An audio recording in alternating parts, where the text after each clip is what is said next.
জল দিচ্ছে তাতে মমতা ব্যানার্জির দাঁত কালানো ছবি লাগিয়ে থেকে 12 আমিও এমপি ছিলাম তৃণমূলের। ভাঙাল মাস্টার প্ল্যান হয়নি মমতা ব্যানার্জির জন্য, আগের সিপিএম এর জন্য। আর মমতা ব্যানার্জি চাইলে 13.5 বছরে করত। সিপিএম আর যাই করুক ত্রাণে রাজনীতি করেনি, যেটা মমতা ব্যানার্জি নিজে করছেন। জলের ট্যাঙ্কিতে ওই জলগুলো পচা জল না ভালো জল জানি না, তাতে মমতা ব্যানার্জির ছবির ব্যানার টাঙাতে হয়েছে পাবলিক হেলথ ইঞ্জিনিয়ারিং এ।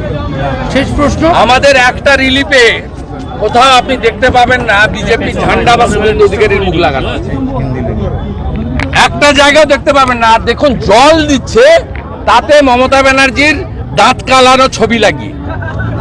শেষ প্রশ্ন, সাংসদ অভিনেতা দীপক অধিকারী অধিকারী ব্রাদার্স হিসেবে মাস্টার প্ল্যান এটা করার কথা ছিল ব্যানার্জি কোম্পানির, অধিকারী ব্রাদার্সের নয়। ব্যানার্জি কোম্পানি